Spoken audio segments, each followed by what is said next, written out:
വെളിപ്പാട് പുസ്തകം 20-ാം അധ്യായത്തിൽ കാണുന്ന വൈറ്റ് ത്രോൺ ജഡ്ജ്മെന്റ് എന്നതിനെ കുറിച്ചുള്ള ചെറിയൊരു വിശദീകരണമാണ് ഇന്ന് എടുക്കാൻ ആഗ്രഹിക്കുന്നത്. आज हम लोग प्रकाशित का पुस्तक 20वां अध्याय में से सफेद सिंहासन का जो न्याय के बारे में है उसके बारे में थोड़ा मनन करेंगे। ദൈവത്തിന്റെ ന്യായവിധികൾ വളരെ വിചിത്രമാണ്, വളരെ ആഴമുള്ളതാണ്, വളരെ ജ്ഞാനപൂർണമാണ്.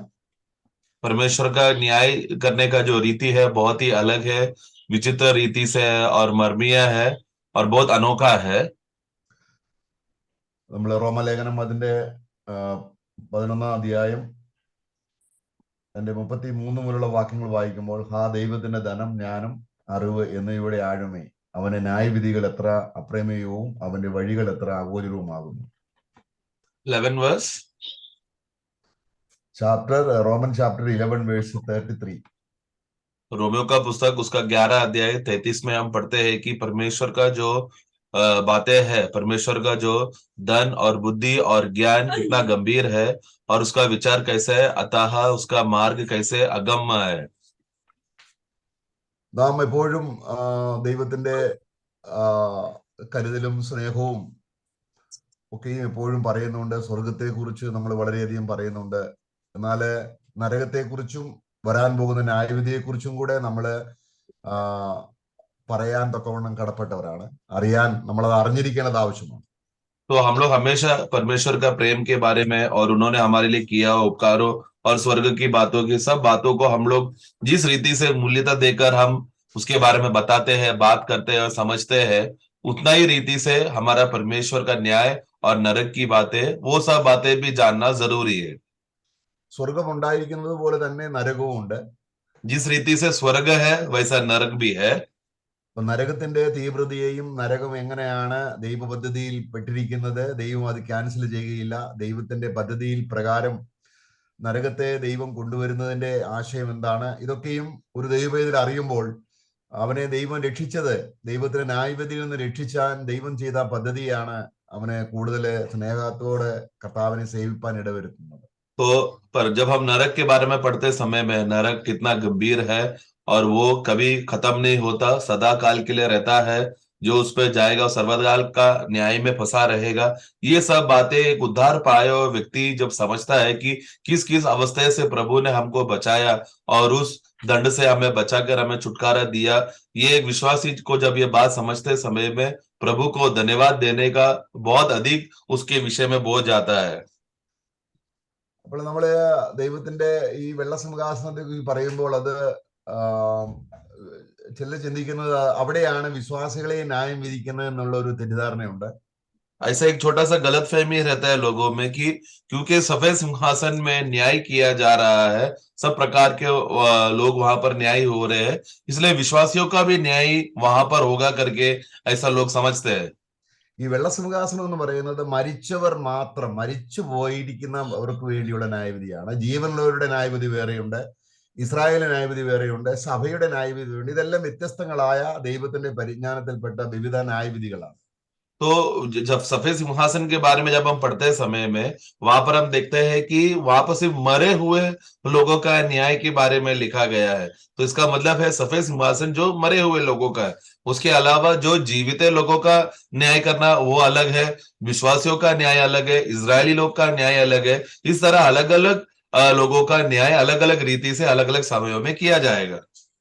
അപ്പോൾ ഇത് ഏറ്റവും അവസാനത്തെ ന്യായവിധിയാണ്. മരിച്ചുപോയ ആത്മാക്കൾ ശരീരം പ്രാപിച്ച് പുനരുദ്ധാനം പ്രാപിച്ച് ന്യായവിധിക്കായി ക്രിസ്തുവിന്റെ മുമ്പിൽ വരുന്നതിനെ കുറിച്ചാണ് നമ്മൾ വെളിപ്പാട് പുസ്തകത്തിൽ 20-ാം അധ്യായത്തിൽ നമ്മൾ വായിക്കുന്നത്. ഞാൻ വലിയൊരു വെള്ള സിംഹാസനം കണ്ടു, 20-ാം അധ്യായത്തിന്റെ 11-ാം വാക്യം. तो प्रकाशित वाक्य 11वां अध्याय जब पढ़ते समय से वहां पर हम पढ़ते हैं कि जो मैंने श्वेत सिंहासन देखा करके, वो सबसे आखिरी भाग में होने वाला पृथ्वी पे आखिरी समय में आखिरी जो न्याय है, जो भूमि पर होने वाला समय की बात वहां पर लिखा गया है।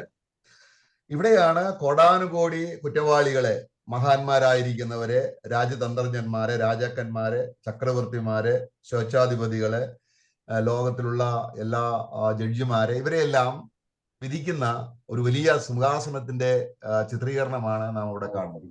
तो ये ऐसा समय है जहां पर दुनिया का सब प्रकार का गुनहगार और सब प्रकार के जो दुनिया में महान लोग बोले गए थे, बड़े बड़े अधिकार के साथ सम्मान के साथ संसार में जीने वाले लोग, ये सब लोगों का न्याय यहाँ पर होने वाले का विषय में है, जहाँ वो भागों में हम पढ़ते हैं। അപ്പോൾ നമ്മളവിടെ അവിടെ വായിക്കുന്നത് അതിന്റെ 20ാം അധ്യായത്തിന്റെ 11ാം വാക്യത്തിൽ വെള്ള സിംഹാസനം, വലിയൊരു വെള്ള സിംഹാസനം, എന്നിട്ട് അവിടെ സിംഹാസനത്തിൽ ഇരിക്കുന്നവൻ എന്നൊരു പദം അവിടെ പ്രത്യേകിച്ച് പറയുന്നുണ്ട്. സിംഹാസനത്തിൽ ഇരിക്കുന്നവൻ.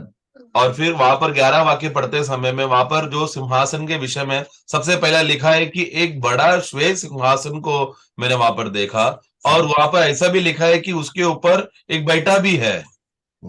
അപ്പൊ ഇവിടെ നമ്മൾ അല്പം കൂടെ ക്ലിയർ ആയിട്ട് ഈ സിംഹാസനത്തിൽ ഇരിക്കുന്നത് ആരാണെന്നുള്ളതിന്റെ ഒരു വ്യക്തതയും കൂടെ നമുക്ക് ഉണ്ടാകണം.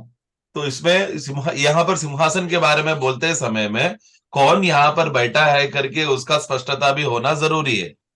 അപ്പോൾ അവിടെ നമ്മള് യോഹന്നാന്റെ സുവിശേഷം 5:22 നമ്മൾ വായിക്കുന്നുണ്ട്, എല്ലാവരും പിതാവിനെ ബഹുമാനിക്കുന്നത് പോലെ പുത്രനെയും ബഹുമാനിക്കേണ്ടതിന് പിതാവ് ആരെയും ന്യായം വിധിക്കാതെ ന്യായവിധിയെല്ലാം പുത്രന് കൊടുത്തിരിക്കുന്നു എന്ന് നമ്മൾ വായിക്കുന്നു. യോഹന്നാന്റെ സുവിശേഷം 5:22. यूहन्ना का सुसमाचार 5वां अध्याय 22वां वाक्य पढ़ते समय में वहां पर हम पढ़ते हैं कि और पिता किसी का न्याय भी नहीं करता, परंतु न्याय करने का सब काम पुत्र को सौंप दिया है।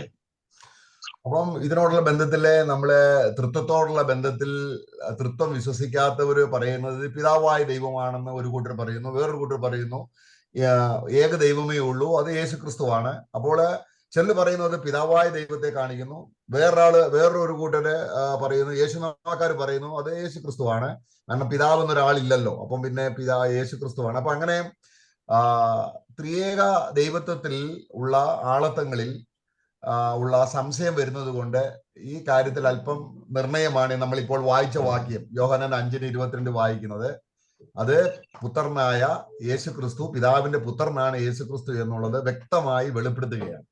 तो ये यूहन्ना का पुस्तक 5वां अध्याय 22वां वाक्य पढ़ने का उद्देश्य क्या है?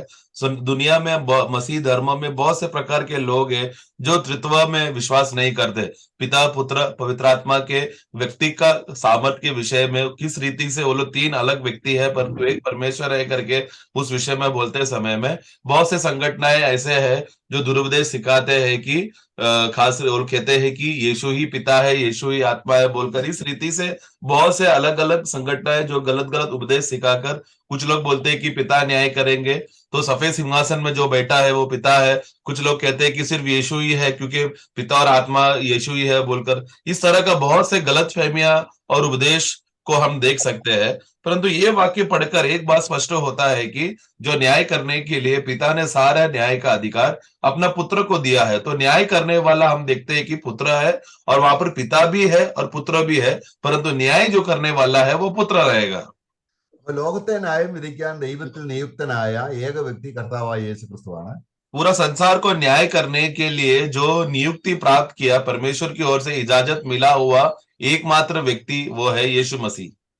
അപ്പോൾ ഈ സിംഹാസനം വെക്കുന്നതിനോടുള്ള ബന്ധത്തിൽ നമ്മൾ അതിന്റെ മുകളിൽ കാണുന്നുണ്ട്, അവിടെ സാത്താനെയും കള്ളപ്രവാചനെയും എല്ലാം തീക്കകത്ത് ഇട്ട് കഴിഞ്ഞതിന് ശേഷമാണ് വെള്ള സിംഹാസനം വെക്കുന്നത്. तो वहां पर इस प्रकाशित वाक्य 20:11 में सफेद सिंहासन आने से पहले, रखने से पहले, उसके पहले शैतान को और जो दुष्ट जो पशु है और जो झूठा उपदेशक है, भविष्यवक्ता है, ये सभी लोगों को पहले से आग का झील में डाल दिया गया है। उसके बाद फिर सफेद सिंहासन रखकर कार्य न्याय कर रहा है करके हम पढ़ते हैं। അപ്പൊ ലോകത്തിൽ കാണുന്നത് പോലെയുള്ള ഒരു ന്യായവിധി സിസ്റ്റം അല്ല ഇവിടെ. നമ്മൾ ലോകത്തിൽ കാണുമ്പോൾ ഒരു കീഴ്ക്കോടതിയുണ്ട്, സെഷൻസ് കോടതിയുണ്ട്, ഹൈക്കോടതിയുണ്ട്, സുപ്രീം കോടതിയുണ്ട്. അപ്പൊ സുപ്രീം കോടതി വിധിച്ച ഒരു വിധിക്ക് പ്രസിഡന്റ് ദയാർജി കൊടുത്ത് അതിൽ നിന്നും ആ ന്യായവിധിയിൽ നിന്നും രക്ഷ പ്രാപിക്കാൻ സാധ്യതയുണ്ട്. ഇങ്ങനെയുള്ള വിഷയങ്ങളൊന്നും ഇവിടെ ഇല്ല. കർത്താവായ യേശു ക്രിസ്തു നേരിട്ട് തീർപ്പ് കൽപ്പിച്ച് ഒരു ദയം കാണിക്കാത്ത നിലയിൽ മരിച്ചവരുടെ ന്യായവിധിയാണ് എന്ന് പറഞ്ഞാൽ ന്യായവിധിക്ക് വേണ്ടി മരിച്ചുപോയവരെ ഉയർത്തെഴുന്നേൽപ്പിച്ച് ന്യായം വിധിക്കുകയാണ്. तो यहाँ पर जब न्याय होते समय में हमारे मनुष्य रीति से जो हम संकल्प करते हैं, सोचते हैं कि जैसा दुनिया में न्याय होता है उस रीति का कोई भी बात नहीं है। दुनिया में हाई कोर्ट में है, हाई कोर्ट में अगर इंसाफ नहीं मिला तो सुप्रीम कोर्ट में अगर जज ने कोई अधिकार दे दिया मृत्युदंड दे दिया तो वो प्रेसिडेंट से या गवर्नर से दरख्वास्त करेगा तो उसको दया दिखाकर उसका जो मृत्यु का दंड है बचा सकता है। इस तरह का बहुत से बातें यहाँ पर होते समय में स्वर्ग में इस रीति का कोई भी तत्व नहीं। वहां पर एकमात्र परमेश्वर है जो प्रभु यीशु मसीह है, जो न्याय कर कर वहां पर कार्य करेगा। और वो जो मरे हुए लोगों में से, जो पाप में कर कर अधर्म में मरे हुए लोग, जो शारीरिक मृत्यु होकर उनको पुनरुद्धान करके जिलाने के बाद उनको फिर न्याय के लिए किया जाएगा। उस समय में प्रभु कोई भी दया नहीं दिखाएगा, कोई भी करुणा नहीं दिखाएगा, और जो एक बार न्याय का निर्णय लिया रहेगा वही अंतिम बात रहेगा। അപ്പോൾ ഇവിടെ ഒരു തെറ്റിദ്ധാരണ ചില വേദപണ്ഡിതന്മാർക്ക് വന്നിട്ടുണ്ട്. അവര് പറയുന്നത് 20-ാം അധ്യായത്തിന്റെ 4-ാം വാക്യത്തിൽ നമ്മൾ വായിക്കുന്നു, ഞാൻ ന്യായാസനങ്ങളെ കണ്ടു, അവയിൽ ഇരിക്കുന്നവർക്ക് ന്യായവിധിയുടെ അധികാരം കൊടുത്തു. അപ്പൊ ഇവിടെ വായിക്കുന്നത് ഈ ന്യായാസനവും 11-ാം വാക്യത്തിൽ വായിക്കുന്ന വെള്ളസിംഹാസനം, അവിടെ രണ്ടിനും ത്രോണോസ് എന്നുള്ള പേരുള്ളത് കൊണ്ട് ഈ പറയപ്പെട്ട 20-ാം അധ്യായത്തിലെ 4-ാം വാക്യത്തിൽ പറയുന്ന ജഡ്ജസും കൂടെ ക്രിസ്തുവിനെ ന്യായാസനത്തിൽ വന്ന് ക്രിസ്തുവിന്റെ വിധിയിൽ ഉണ്ടായിരിക്കും, അല്ലെങ്കിൽ ക്രിസ്തുവിനെ അസിസ്റ്റ് ചെയ്യാനായിട്ടുണ്ട് എന്നൊരു ധാരണ പല വേദപണ്ഡിതന്മാർക്കും ഉണ്ട്. तो इस रीति से एक उपदेश ऐसा कहा गया है, वो प्रकाशित वाक्य 20वां अध्याय वाक्य 4 जब पढ़ते समय में हिंदी परिभाषा में आया नहीं, फिर मैंने सिंहासन देखा करके वहां पर लिखा। वास्तव में सिंहासनों करके बहुवचन में आना चाहिए, और उन पर लोग बैठ गए। तो ये लोग जो सिंहासनों पर बैठकर, ये वो लोग भी रहेंगे जो प्रभु के साथ, नीचे हमने जो स्वे सिंहासन में रखा वो प्रभु के साथ मिलकर साथ में मदद करेंगे, साथ में न्याय करेंगे करके ऐसा एक शिक्षण दिया गया है। അങ്ങനെ അല്ലല്ല, അതിന്റെ 20-ാം അധ്യായം അതിന്റെ 11-ാം വാക്യത്തിൽ സിംഹാസനം, ത്രോണോസ് എന്നുള്ളത് ഗ്രീക്ക് വേർഡ്, അതേ പദമാണ് 20-ാം അധ്യായത്തിന്റെ 4-ാം വാക്യത്തിലും. സിംഹാസനം എന്ന ന്യായവിധി ഇരിക്കുന്ന സീറ്റ് എന്നല്ല, സിംഹാസനം എന്നുള്ളത് കൊണ്ട് ഈ 20-ാം അധ്യായം 4-ാം വാക്യത്തിൽ പറയുന്ന അവര് യേശുവിന്റെ ന്യായവിധിയിൽ കൂടെ സഹായിക്കും എന്നൊരു ചിന്തയാണ് എല്ലാവർക്കും ഉള്ളത്. तो जो सिंहासन करके लिखा है ग्रीक शब्द में, सिंहासन का जो शब्द थ्रोनोस करके है ग्रीक शब्द में, तो वही शब्द वाक्य 4 में सिंहासन को थ्रोनोस, और 11 वाक्य में स्वे थ्रोनोस करके दोनों एक ही शब्द है करके ग्रीक में पढ़ने की वजह से लोग बोलते हैं कि जो 4 में जो लोग रहेंगे वही लोग यीशु का मदद करेंगे, सहायता करेंगे न्याय करने के लिए। അപ്പൊ നമ്മൾ ഈ 20-ാം അധ്യായം 4-ാം വാക്യത്തിൽ പറയുന്ന ന്യായാധിപന്മാർ ആരാണെന്ന് അറിഞ്ഞെങ്കിൽ മാത്രമേ അവരുടെ സ്ഥാനം എപ്പോഴാണ്, അവരെപ്പോഴാണ് ഭരിക്കുന്നത് അല്ലെങ്കിൽ ന്യായം വിധിക്കുന്നത് എന്ന് അറിഞ്ഞെങ്കിൽ മാത്രമേ നമുക്ക് ഇത് തമ്മിലുള്ള വ്യത്യസ്തത മനസ്സിലാക്കാൻ കഴിയുള്ളൂ. तो इसके लिए हम लोग प्रकाशित वाक्य 20 का अध्याय 4 में वहां पर सिंहासनों है और वहां पर लोग उस पर बैठा है। ये लोग कौन है जो सिंहासनों में बैठकर कार्य करेंगे और प्रभु का कार्य करेंगे करके इस विषय में ये लोग कौन है करके अगर समझ में आएगा तो ही हम लोग नीचे का 11 का वाक्य का भेद समझ सकते हैं। അപ്പം ഇതിനോടുള്ള ബന്ധത്തിൽ നമുക്ക് ഒരു വാക്യം നമ്മൾ വായിക്കുമ്പോൾ അവിടെ നമ്മൾ ഇതിന് വിശുദ്ധന്മാരെ തെറ്റിദ്ധാരണ വരാൻ കാര്യം 1 കൊരിന്ത്യർ 6-ാം അധ്യായം 2-ാം വാക്യത്തിൽ വിശുദ്ധന്മാർ ലോകത്തെ വിധിക്കും എന്നുള്ളത് കൊണ്ട് ഈ വെള്ളസിംഹാസനത്തിൽ വിശുദ്ധന്മാരും കൂടെ ചേർന്നാണ് വിധി നടത്തുന്നത് എന്നൊരു ധാരണയുണ്ട്.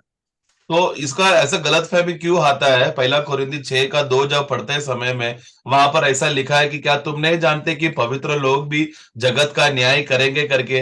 तो ये वाक्य पढ़कर अधिकतर लोग कहते हैं कि क्योंकि ये वाक्य इस तरह लिखा है इसलिए ऐसा मुमकिन है कि सफेद सिंहासन में पवित्र लोग भी मिलकर यीशु के साथ न्याय करने के लिए मदद करेगा करके। അപ്പൊ അതിന് നമ്മളിവിടെ പറയുന്ന 2 ഗ്രീക്ക് വേർഡുകളുടെ വ്യത്യസ്തമാണ് നമ്മൾ മനസ്സിലാക്കണം. ഇവിടെ 20-ാം അധ്യായത്തിന്റെ 4-ാം വാക്യത്തിൽ അവിടെ ന്യായാസനങ്ങൾ എന്ന് പറയുന്നത് ക്രീമ എന്നൊരു വാക്കാണ്. എന്ന് പറഞ്ഞാൽ ഗവേൺ ചെയ്യുക, ഭരിക്കുക എന്നൊക്കെ അർത്ഥമാണ്.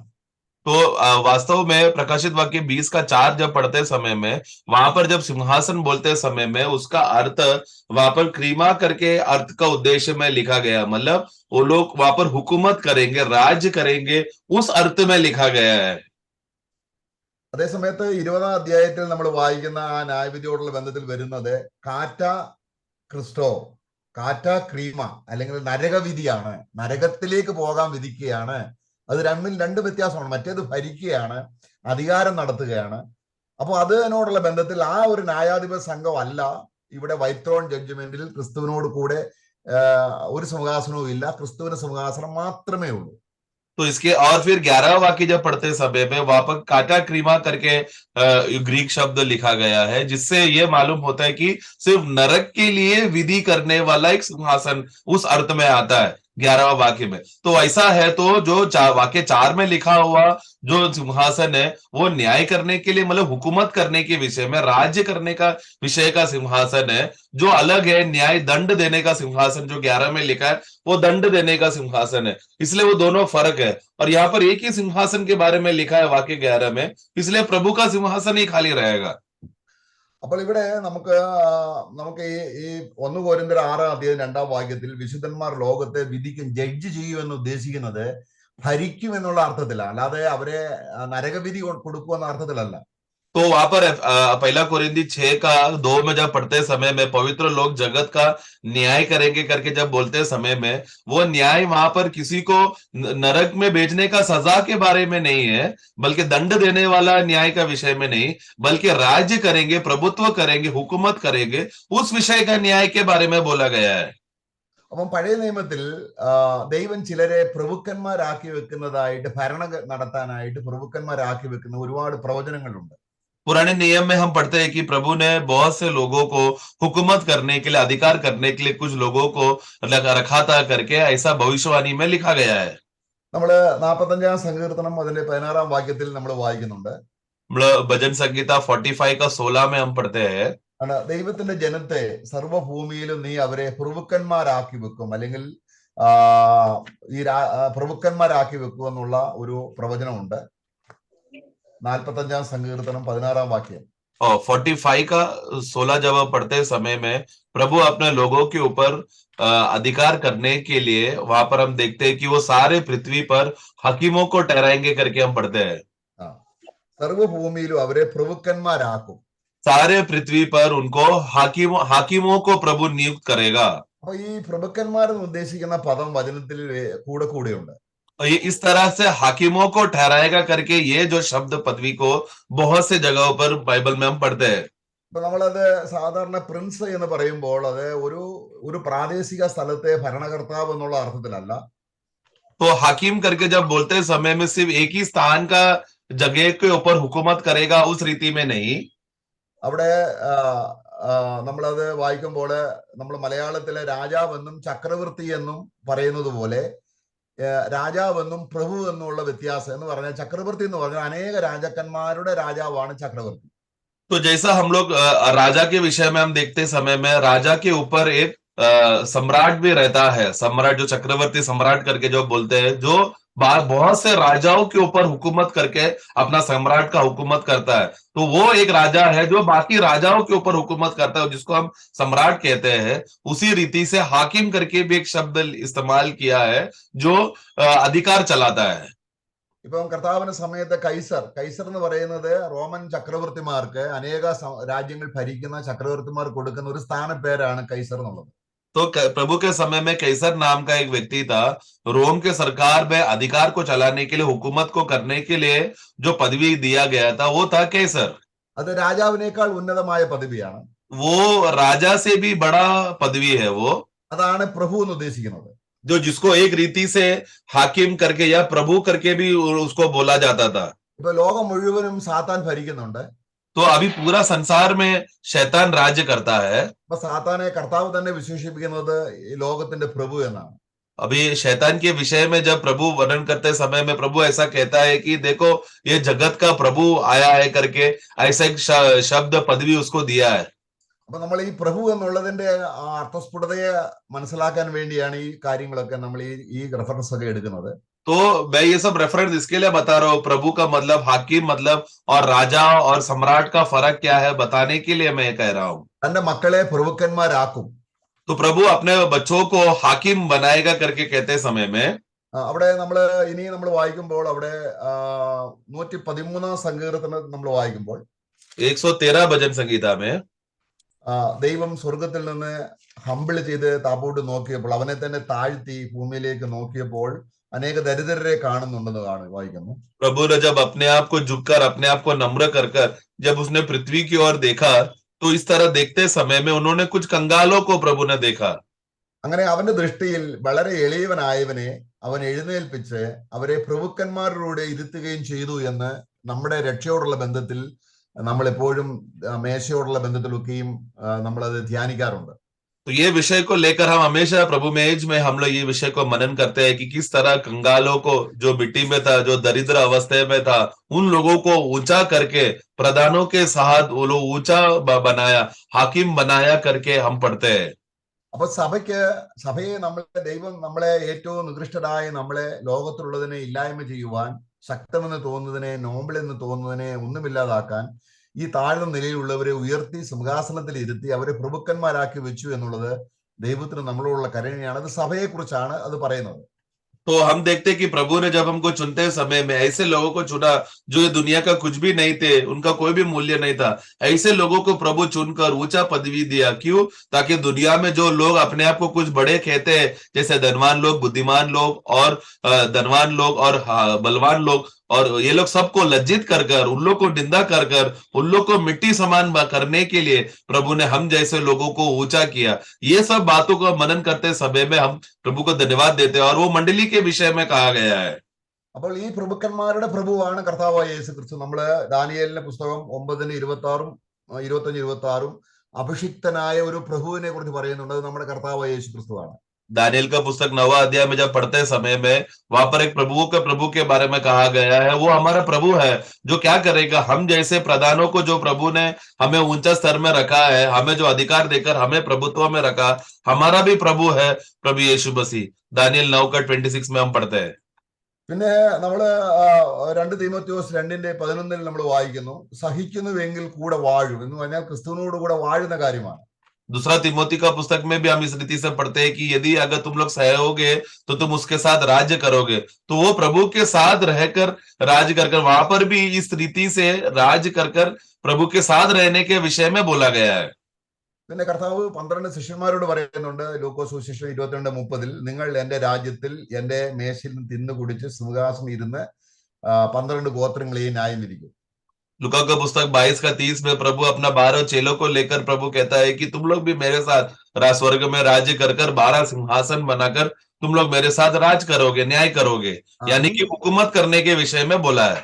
ഇതൊന്നും അതായത് കാറ്റാ ക്രീമ അല്ലെങ്കിൽ നരകവിധി കൽപ്പിക്കുന്നതിനെ അല്ല, പിന്നെയോ ജനത്തെ ഭരിക്കുന്നതിനെയാണ് ഉദ്ദേശിക്കുന്നത്. तो ये यहाँ पर जितना भी अभी हमने पढ़ा, उनको अधिकार दिया जाएगा, पदवी दिया जाएगा, सिंहासन दिया जाएगा, प्रभुत्व बनाएगा, वो काटा क्रीमा करके जो ग्रीक शब्द है उस विषय में नहीं है. काटे क्रीमा मतलब एक ऐसा पदवी जो सिर्फ नरक के लिए नियुक्त किया है, एक ऐसा अधिकार जो सिर्फ नरक का दंड देगा, उसी को काटा क्रीमा करके या नरक देने वाला सिंहासन बोला गया.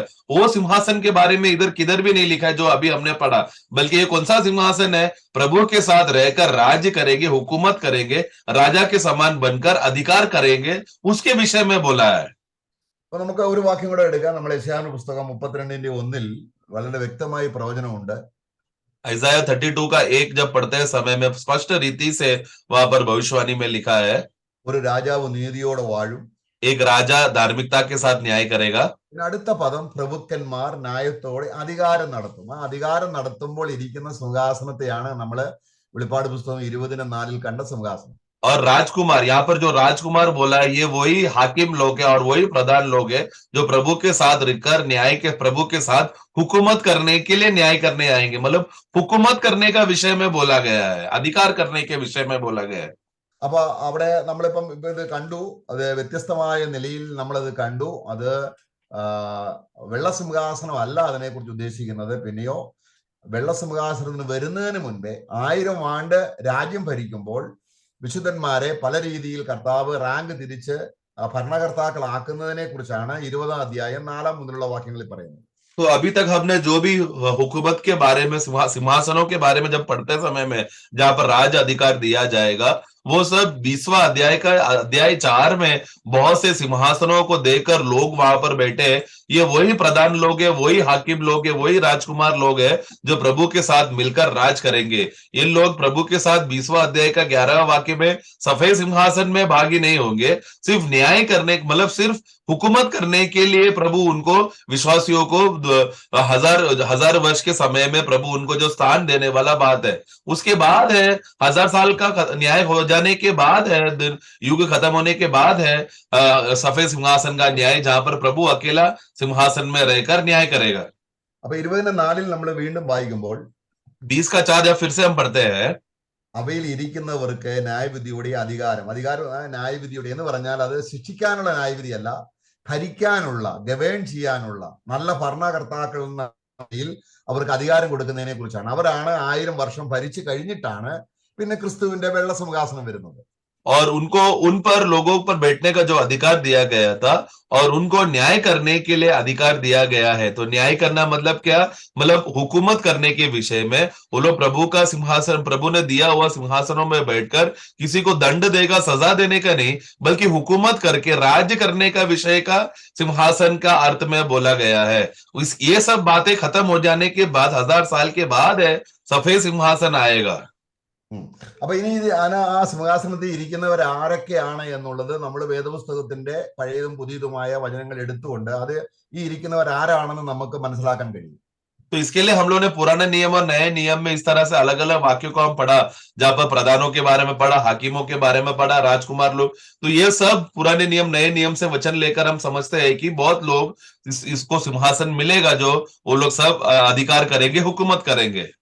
അപ്പൊ നമുക്ക് മത്തായിയുടെ സുവിശേഷം 19:28 കർത്താവ് അത് പറയുന്നുണ്ട്. അത് ശിഷ്യന്മാര് 12 അപ്പോസ്തലന്മാര്, പൗലോസിനെ കൂടാതെ 12 അപ്പോസ്തലന്മാർ, യേശുവിനോട് കൂടെ ജീവിച്ച 12 അപ്പോസ്തലന്മാർക്ക് കർത്താവ് 12 ഗോത്രങ്ങൾക്ക് അധികാരം കൊടുക്കുമെന്ന് വായിക്കുന്നുണ്ട്. हम लोग मत्ती का पुस्तक 22 का 20 में जब वहां पर पढ़ते, 30 में वहां पर हम 1928 19 का 28 में कि प्रभु के साथ जो 12 चेले थे, उन 12 चेले लोग मिलकर प्रभु के साथ न्याय करेंगे करके और रहेंगे करके, और इजराइल के 12 गोत्रों के ऊपर वो लोग न्याय करेंगे करके। तो इसमें पौलोस नहीं है, प्रभु के साथ जो 12 चेले थे उसके विषय में प्रभु यहाँ पर कह रहा है। അവിടെ വളരെ റിസ്ട്രിക്റ്റ് ആയിട്ട് പറയുകയാണ്, വിശുദ്ധന്മാർ ലോകത്തെ ഭരിക്കും. അപ്പോൾ 12 അപ്പോസ്തലന്മാർ 12 ഗോത്രങ്ങൾ, അല്ലെങ്കിൽ ഈ 12 ഗോത്രങ്ങൾ എവിടെയാണ് അവിടെ ഭരണം നടത്തും. तो हम लोग स्पष्ट रीति से हम देखते हैं, 1 कोरिन्थी 6 में हमने क्या पढ़ा था कि पवित्र लोग क्या करेंगे, दुनिया में, संसार भर में वो लोग न्याय का, राज्य का, हुकूमत करेंगे करके पवित्र जन के बारे में उस रीति से बोलते समय में यहाँ पर मत्ती 19 का 28 में स्पष्ट रीति से लिखा है, स्पेसिफिकली लिखा है कि 12 गोत्र के, इजराइल के गोत्र को करेगा। तो प्रभु जब 1000 वर्ष के साल में जो 12 गोत्र के इजराइल लोग कहाँ पर नियुक्त रहेंगे, उन सारा गोत्र के ऊपर प्रभु के 12 चेले लोग हुकूमत करेंगे उनके ऊपर। അപ്പം ലൂക്കോസിന്റെ സുവിശേഷം 22 അധ്യായം 30 വാക്യത്തിലും കർത്താവ് ഇത് പറയുന്നുണ്ട്. लूका का पुस्तक 22 का 30 में भी पढ़ते समय में यही बात हम पढ़ते हैं। അപ്പോൾ 12 അപ്പോസ്തലന്മാരുടെ ഭരണ, അല്ലെങ്കിൽ അവർ ന്യായം വിധിക്കുന്നത് 12 ഗോത്രങ്ങൾ എവിടെയുണ്ട് അവിടെയാണ് അവർ ഭരണം നടത്തുന്നത്. तो ये 12 सिंहासन लोग, सिंहासन कहां पर रखा जाएगा, जहां पर 12 गोत्र है इजराइल का, वहां पर रहेगा ये 12 सिंहासन। उस न्याय, उस जो गोत्रों की सीमित रहने वाला सिंहासन है, रहने वाला है, जहां पर वो लोग हुकूमत करेंगे। അപ്പോൾ ഇസ്രായേൽ ഗോത്രം എവിടെയെല്ലാം വരണമെന്ന് യെഹെസ്കേൽ പ്രവചനത്തിൽ 1000 ആണ്ട് വാഴ്ചയോടുള്ള ബന്ധത്തിൽ എവിടെയെല്ലാം ഇസ്രായേൽ ഗോത്രങ്ങൾ വരണമെന്ന് യെഹെസ്കേൽ പ്രവചനം അതിന്റെ 47 അധ്യായം അതിന്റെ 13 വാക്യത്തിൽ വായിക്കുമ്പോഴുണ്ട്. तो एजेकियल का पुस्तक 47 का 13 वाक्य में 1000 साल में जब 12 गोत्र जब एकत्र होते समय में उनका क्या क्या सीमा है, 1000 वर्ष का पृथ्वी पर कैसा होगा करके, वो गोत्र का सीमाएं क्या है करके वहां पर हम पढ़ते हैं। അവിടെ വ്യക്തമായിട്ട് പറയുന്നുണ്ട്, യഹോവയായ കർത്താവ് ഇപ്രകാരം അരുളി ചെയ്യുന്നു, നിങ്ങൾ ദേശത്തെ ഇസ്രായേലിലെ 12 ഗോത്രങ്ങൾ അവകാശമായി ഭാവിക്കേണ്ടുന്ന അതിർ വിവരം, അതിനൊരു ബൗണ്ടറി കൽപ്പിച്ചിട്ട് ഈ ബൗണ്ടറിക്കുള്ളിൽ 12 ഗോത്രങ്ങൾ വരണം. അപ്പം നമ്മൾ അതിന്റെ ഈ 48, 47, 48 അധ്യായങ്ങളിൽ ഏതെല്ലാം ഗോത്രത്തിന് ഏതെല്ലാം സ്ഥലമാണെന്ന് ബൗണ്ടറി തിരിച്ചു കൊടുത്തിട്ടുണ്ട്. पढ़ना 47 का 13 पढ़ना। परमेश्वर यहोवा यह कहता है, जिस सिवाने के भीतर तुमको यह देश अपनी 12 गोत्रों के अनुसार बांटना पड़ेगा। तो यहाँ पर सिवानों के भीतर यानी कि क्या जो सीमा है 12 गोत्रों को दिया गया है, इस रीति से 47 अध्याय 48 अध्याय में सिवाना या बॉर्डर करके जो बनाकर दिया है, वो सीमा के आधार पर रहेगा सारा इजराइल का गोत्र रहने वाला है। നമ്മള് 48-7 വാക്യത്തിൽ പഴയ നിയമത്തിലെ ഗോത്രത്തിന്റെ ആദ്യം അങ്ങനെ രൂപേന്റെ അതിരുകളെ കുറിച്ച് വായിക്കുന്നുണ്ട്. हम लोग उसी 48 का जब 8 पढ़ते समय में पुराने नियम का किस रीति से उनका सीमा था और वह सीमाने बनाए किया है करके हम पढ़ते हैं. പിന്നെ അത് മുഴുവനും ഇനി 48-23 വാക്യം കിഴക്കുള്ള ഗോത്രങ്ങള്, ശേഷമുള്ള ഗോത്രങ്ങൾക്ക് കിഴക്ക് ഭാഗത്തുള്ള പടിഞ്ഞാറ് ഭാഗം വരെ, അത് ബെന്യാമിന്റെ ഓഹരി, അവിടെ നമ്മളത് താപ്പുള്ള വാക്യങ്ങൾ വായിക്കണം. അപ്പൊ ഈ 2 അധ്യായങ്ങൾ 47-48 അവിടെ ബൗണ്ടറി തിരിച്ചു പറഞ്ഞിരിക്കുന്ന സ്ഥലങ്ങളിൽ കർത്താവായ യേശു ക്രിസ്തുവിന്റെ 12 ശിഷ്യന്മാർ ഭരണം നടത്തും എന്ന് പറഞ്ഞ അധികാരം നടത്തും, അവരെ ഭരിക്കും. और उसके बाद अन्य गोत्रों को हम लोग वहां पर 48 का 23 से बढ़ते समय में अन्य गोत्रों का भाग दिया जाएगा जो पूर्व से पश्चिम होगा करके. इस रीति से 1000 वर्ष के राज्य में जो बाकी गोत्रों को और इजराइल के गोत्रों को इस तरह पूर्व से पश्चिम में जो उनको जमीन दिया गया है, वो भाग दिया गया है, उस भाग में वो लोग वहां पर सीमा में वो लोग रहेंगे. तो एजेकिएल 47 अध्याय 48 अध्याय में सीमाएं बनाकर इजराइल को दिया है, जो 12 गोत्र मिलकर उस सीमाओं के आधार पर रहेंगे. പിന്നെ നമ്മൾ വെളിപ്പാട് പുസ്തകം 20 അധ്യായത്തിലേക്ക് വരുമ്പോൾ സിംഹാസനത്തിൽ ഇരിക്കുന്ന അവരാരാണ് നമ്മൾ വായിക്കുമ്പോൾ അവിടെ വായിക്കുന്നുണ്ട്. അതിന്റെ അടുത്ത വാക്യത്തില് നെറ്റിമേലും കൈമേലും മുദ്ര കൈക്കൊള്ളാതിരുന്നവരുടെ ആത്മാക്കളെയും കണ്ടു, അവർ ജീവിച്ച് 1000 ആണ്ട് ക്രിസ്തുവിനോട് വാഴും. അപ്പോൾ മഹോദരവ സമയത്ത് രക്തസാക്ഷികളായിട്ട് തീരുന്ന ക്രിസ്തുവിന്റെ ആത്മാക്കളെ അല്ലെങ്കിൽ രക്തസാക്ഷികളായി തീരുന്ന യഹൂദന്മാരും അവരും ഉയർത്തെഴുന്നേറ്റ് സിംഹാസനത്തിൽ ഇരുന്ന് 1000 വർഷം राज्य भरिക്കുന്നവരുടെ കൂട്ടത്തിൽ വരും. और फिर वहां पर हम देखते हैं कि प्रकाशित वाक्य 20 का 4 जब पढ़ते समय में आखिरी में हम देखते हैं कि वहां पर हम पढ़ते हैं कि उन आत्माओं को देखा जिन्होंने सिर यीशु की गवाही देने के लिए और परमेश्वर को वचन के कारण काटे हुए लोग, और उनके पढ़ना 4 वाक्य 4 पढ़ना.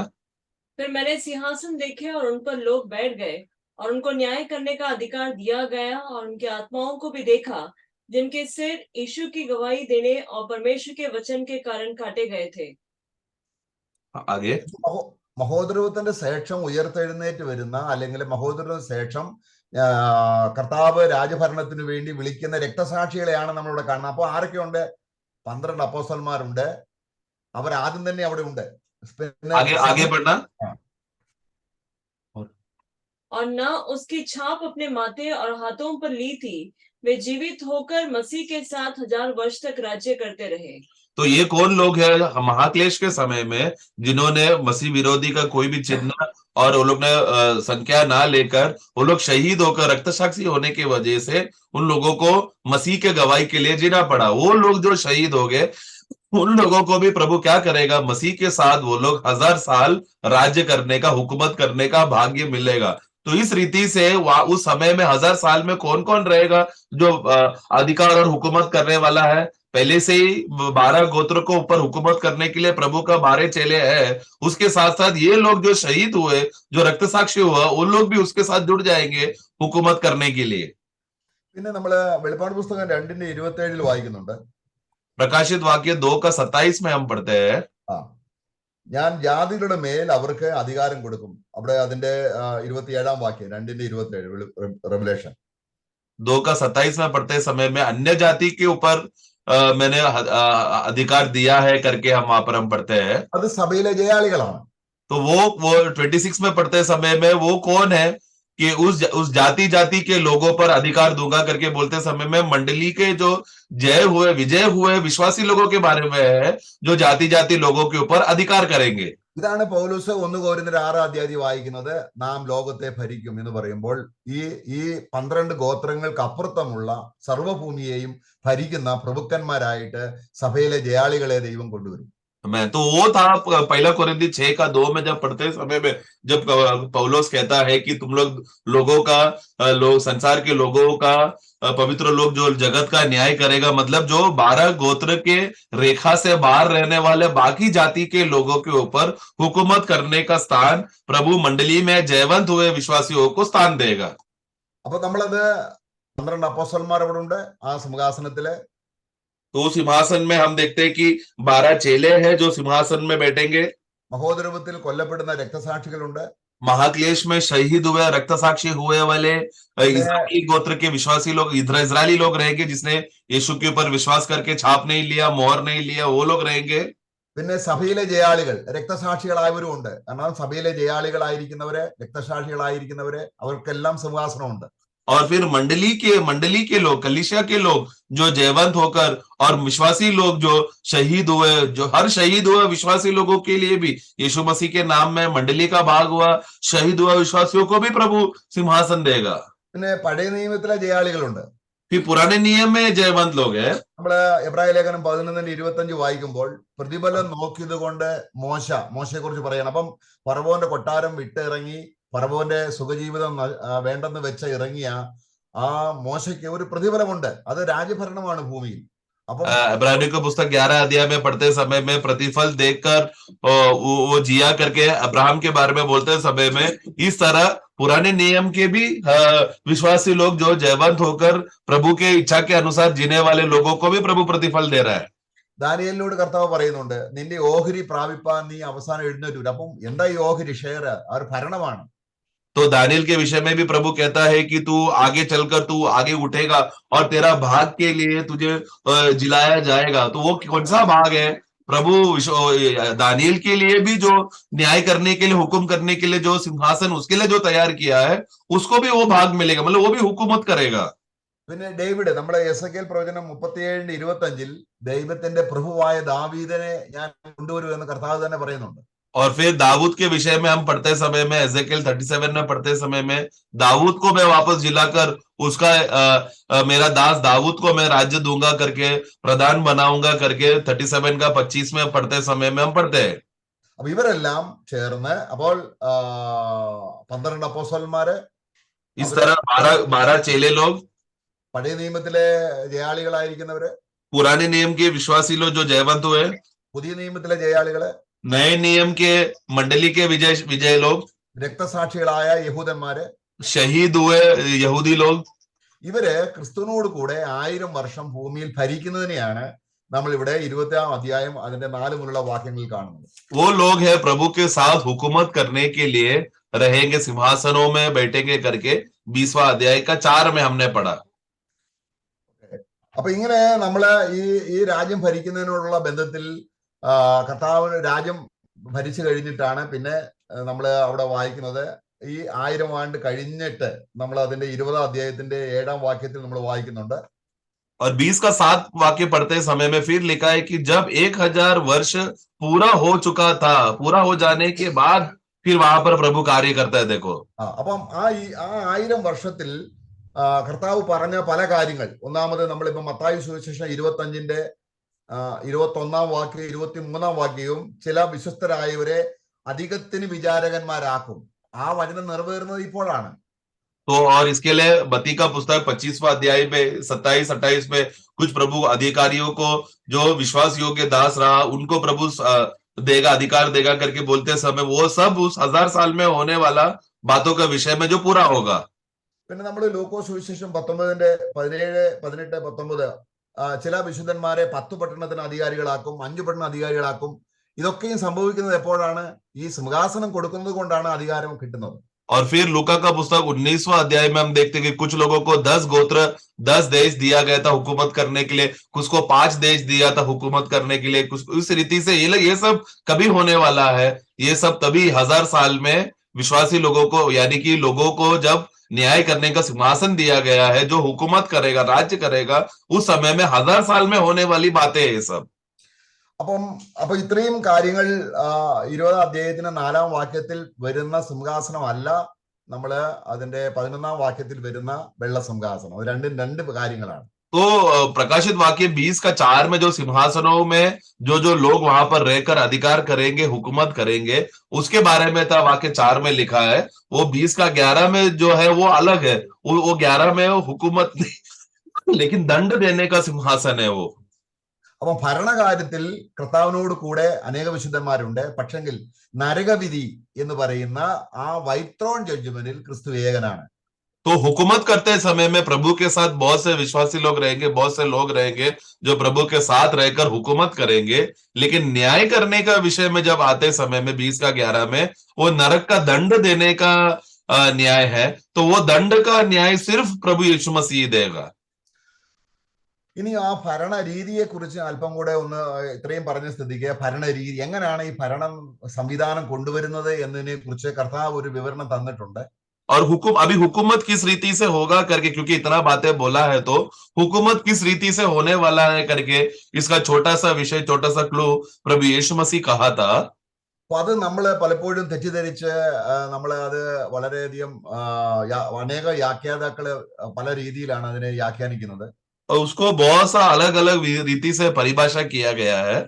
അപ്പോൾ ക്രിസ്തു 1000 കൊല്ലം ഭരിക്കുമ്പോൾ എങ്ങനെയാണ് ഭരണ സംവിധാനം കൊണ്ടുവരുന്നത് എന്നുള്ളത് മത്തായിയുടെ സുവിശേഷം 5-ാം അധ്യായത്തിൽ അതിന്റെ ഒരു ചെറിയൊരു വിവരണം തരുന്നുണ്ട്. അത് നമ്മളെ ശരിക്കും ഒന്ന് ആത്മാർത്ഥമായിട്ട് പരിശോധിച്ചാൽ അതിൽ നിന്ന് ചില പാഠങ്ങൾ നമുക്ക് പഠിക്കാനുണ്ടെങ്കിലും ഭരണ സംവിധാനം ഈ രീതിയിലാണ്.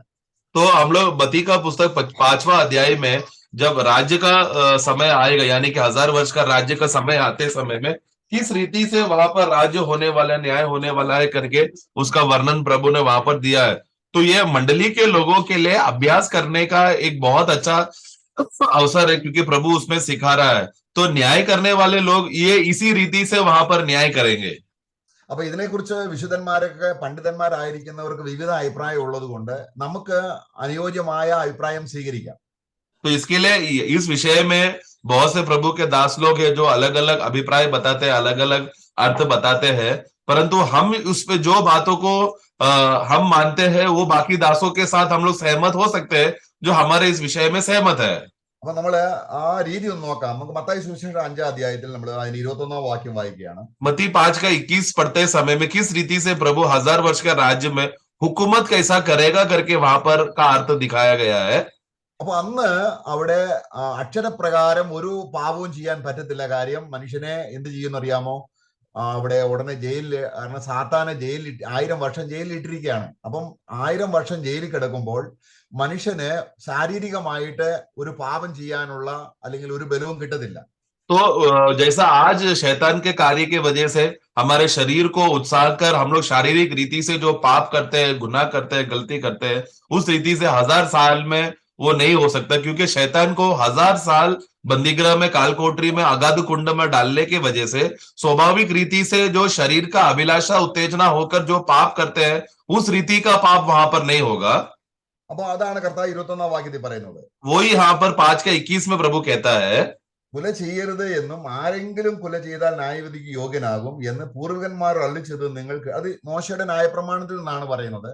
तो वो मूसा का व्यवस्था के अनुसार वहां पर कहता था कि पुराना काल में लोगों ऐसा कहा गया, मतलब कि पुराना काल मतलब कौन सा काल? मूसा का काल के समय का बताया गया था कि हत्या ना करे, और जो कोई हत्या करेगा वो उसी रीति से दंड का योग्य होगा करके। तो मतलब वो मूसा का व्यवस्था के बारे में बोला गया है। അപ്പൊ ഇനി നമ്മൾ പറയുന്ന 22-ാം വാക്യം മുതൽ വായിക്കുമ്പോൾ, परंतु 22वें वाक्य में हम देखते हैं कि जो 1000 साल का न्याय का हुकूमत के टाइम में किस रीति का उसका सिस्टम है करके वहां पर पढ़ते हैं। പിന്നെ ഭൗമികമായ ശരീരം കൊണ്ട് പാപം ചെയ്യണ്ട. तो उसके लिए शारीरिक रीति से, जो स्वाभाविक रीति से हम लोग जो पाप करते आ रहे थे अभी का समय में, उस रीति से तभी पाप करने का जरूरत वैसा अवस्था नहीं होगा। ഞാനോ നിങ്ങളോട് പറയുന്നത്, परंतु वचन कहता है कि परंतु मैं तुमसे कहता हूं, സഹോദരനോട് കോപിക്കുന്നവനെല്ലാം ന്യായവിധിക്ക് യോഗ്യനാകും. जो कोई भी अपने भाई पर क्रोध करेगा वो दंड के लिए वो योग्य है। അപ്പം അവിടെ ഉപയോഗിച്ചിരിക്കുന്ന പദം എന്ന് പറഞ്ഞാൽ കീഴ്ക്കോടതി, ക്രിസിസ് എന്നുള്ള ഒരു പദമാണ്. കീഴ്ക്കോടതി എന്നാണ് വായിക്കുന്നത്. നമ്മുടെ ഇന്നത്തെ വ്യവസ്ഥയിലുള്ള ഭരണഘടന പോലെയുള്ള ന്യായവിധിക്കുള്ള കീഴ്ക്കോടതി, സെഷൻ കോടതി, പിന്നെ ഹൈക്കോടതി, അതുപോലെ പിന്നെ സുപ്രീം കോടതി, ആ ഒരു സിസ്റ്റമാണ് അവിടെ കർത്താവ് രാജ്യഭരണത്തിൽ കൊണ്ടുവരുന്നത്, മോശയുടെ കാലത്തെ പോലെ. तो वहां पर देखो, वह कचेरी में दंड का योग्य होगा करके लिखा गया। तो ये शब्द कचहरी करके जो शब्द है, आज के जमानों में जिस रीति से न्यायालय है जो न्याय करता है, हाई कोर्ट होता है, सुप्रीम कोर्ट होता है, अलग अलग न्याय करने का अधिकार का लोग है, उस रीति का एक जगह है कचहरी करके, जो 1000 साल में भूमि में जीते समय में प्रभु इस तरह का संविधान उपलब्ध करेगा। അപ്പൊ അവിടെ ഉദ്ദേശിക്കുന്ന ഗ്രീക്ക് പദം ക്രിസിസ് എന്നാണ്. कचेरी के जो शब्द ग्रीक में लिखा है क्रिसिस करके कहा है। അത് കീഴ്ക്കോടതി. मतलब क्या है कि छोटा सा न्यायालय है. ഇതിന്ന് സഭയിൽ ബാധകമാണെങ്കിൽ നമ്മൾ എവിടെയാണ് ഈ കീഴ്ക്കോടതി പോകുന്നത്? तो अगर ये वाक्य को अगर हम लोग मंडली में आज कलीसिया के लोगों को कोई भी अगर भाई को क्रोध किया तो उसको दंड देने के लिए कचहरी में लेकर जाना पड़ेगा करके ये वाक्य पढ़कर मंडली के लोग अगर ये वाक्य इस्तेमाल करेंगे तो हमारा कचहरी कहां पर है? ഇനി അടുത്ത വാക്യം, तो ऐसा मंडली के लिए इस तरह का भूमि में कचहरी नहीं है, क्योंकि भूमि के लोग तो संसारिक लोग हैं. इस तरह का कचहरी मंडली के लिए नहीं है. ഇനി അടുത്ത വാക്യം വായിക്കുകയാണ്. फिर अगला वाक्य कहता है, സഹോദരനോട് നിസ്സാര എന്ന് പറഞ്ഞാലോ, या और कोई अपने भाई को निकम्मा कहे, എന്ന് പറഞ്ഞാൽ യാതൊരു വിലയും ഇല്ലാത്തവൻ എന്ന് പറഞ്ഞാലോ, मतलब निकम्मा मतलब तू कुछ भी फायदे का नहीं है, इस रीति से कहा तो അവിടെ പറയുന്നത് ഒരു സന്നദ്ധ സംഘമാണ് അവിടെ പറയുന്നത്. അവിടെ ഒരു കോടതിയല്ല, അതിനേക്കാൾ ഉയർന്ന ഒരു ഹൈക്കോടതിയുടെ ലെവലിലുള്ള ഒന്നാണ്. तो वहां महासभा का दंड, वहां पर देखो महासभा करके लिखा है, तो एक कचेरी है, दूसरा है महासभा. तो वो कचेरी से भी ऊपर का एक न्यायालय का अधिकार है, जो न्याय करने का महासभा है वो. ന്യായാധിപ സംഘം, यस, तो वो उसको कहते हैं महासभा. ഇതാണ് സെനദ്രി കൗൺസിൽ എന്ന് പഴയ നിയമത്തിലുള്ളത്. जो पुराने नियम है सेनेद्री लोगों का जो एक झुंड होता था, जो हमेशा गोत्र के विषय में झगड़े को संभालने के लिए वो लोग इस्तेमाल करने का न्यायालय था वो. അപ്പൊ നമ്മൾ ആരെങ്കിലും ഒരു സഹോദരനോട് നിസാര എന്ന് പറഞ്ഞാൽ ഉടനെ ഏത് സംഘത്തിന് മുമ്പിലാണ് നമ്മൾ ഇന്ന് കൊണ്ടുവരുന്നത്?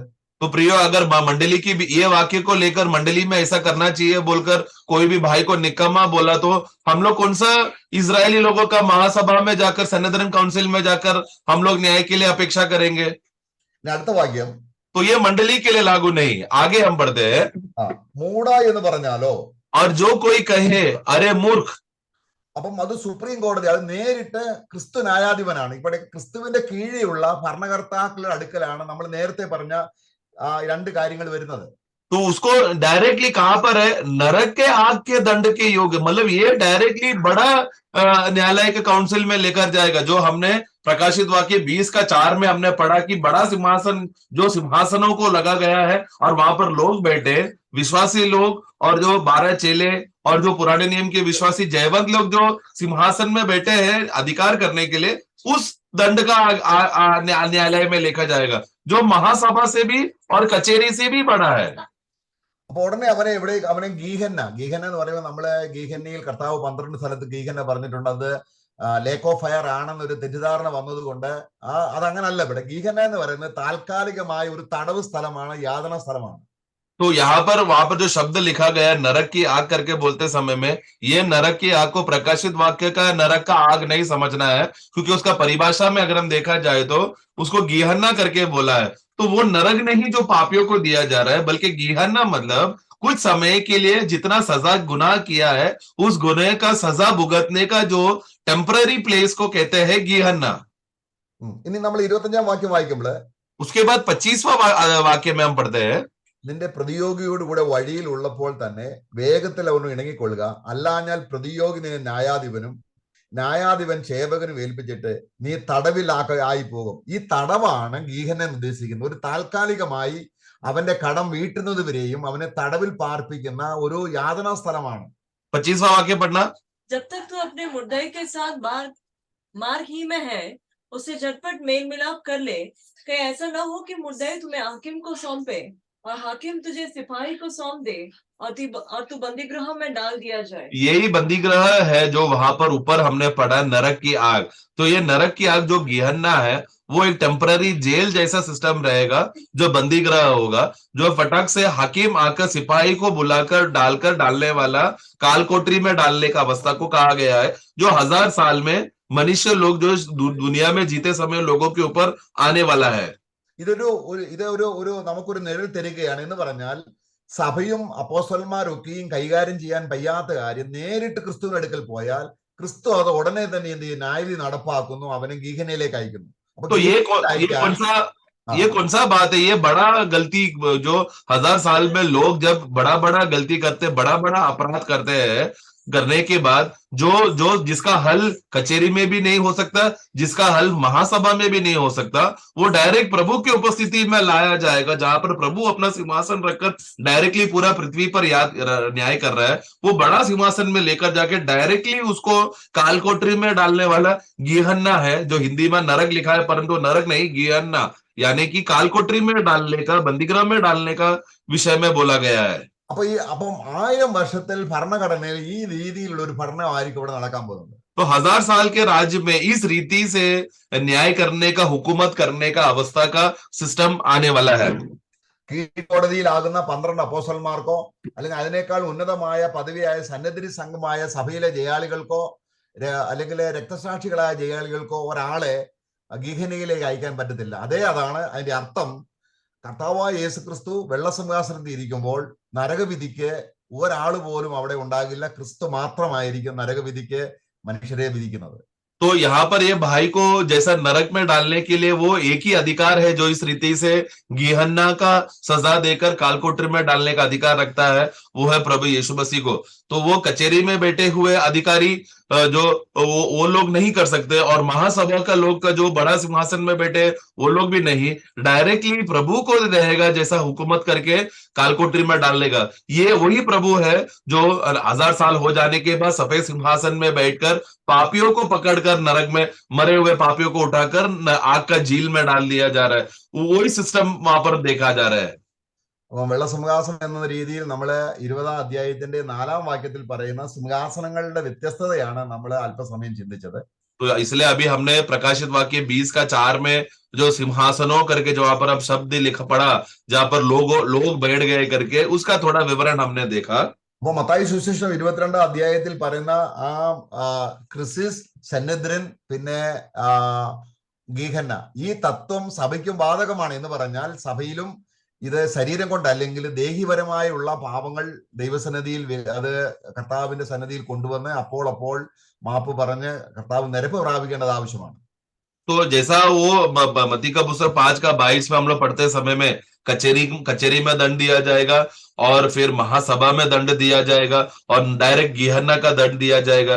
ये जब जिस रीति से शारीरिक रीति से 1000 साल में होने वाला अवस्था है जो वहां के लोगों में है, आज हम लोग इस वचन में पढ़ते समय में आत्मिक रीति से भी प्रभु की उपस्थिति में ये न्याय का दंड का हमारे जीवन में होने का लागू है, जो आत्मिक रीति से हमें समझना जरूरी है। तो इसके लिए प्रभु की उपस्थिति में हर जो भी गलती का दोष, कोई भी गलती का दोष पवित्र आत्मा हमको देते समय में तुरंत प्रभु के साथ हमें मेल मिलाप कर सच्चा प्रभु के साथ का मन रिश्ता में होना बहुत जरूरी है। अभी के समय में ये आवश्यकता है। അപ്പൊ ഇതുകൊണ്ട് അവസാനിപ്പിക്കുകയാണ്. നമ്മൾ അടുത്ത ക്ലാസ്സിൽ നമുക്ക് വെള്ളസിംഹാസനം എന്ന വിഷയം നമുക്ക് പഠിക്കാം. तो अभी मैं इस विषय को मैं यहीं पर रोकता हूँ। अगर अगला हफ्ते का क्लास प्रभु हमको समय दे रहा है तो सफेद सिंहासन का खासियत क्या है करके उसके विषय में हम लोग और अधिक मनन करेंगे। സഹോദരന്മാർക്ക് ആർക്കെങ്കിലും സംശയമുണ്ട് ചോദിക്കാം. भाइयों को इस विषय में कोई भी संदेह रहेगा तो वो लोग पूछ सकते हैं। കാരണം 20-ാം അധ്യായത്തിന്റെ 4-ാം വാക്യവും അതുപോലെ തന്നെ 11-ാം വാക്യവും തമ്മിലുള്ള വ്യത്യസ്തത നമ്മള് ശരിക്കും മനസ്സിലായെന്ന് തോന്നുന്നു. और मैं विश्वास करता हूँ कि इस रीति से 20वां अध्याय का अध्याय 4 और 20वां अध्याय का जो 11वां वाक्य का जो सिंहासनों और एक सिंहासन जो सफेद सिंहासन है, दोनों का फर्क सभी भाइयों को समझ में आया होगा कि मैं विश्वास करता हूँ। प्रभु सबको सहायता करे। Praise Lord.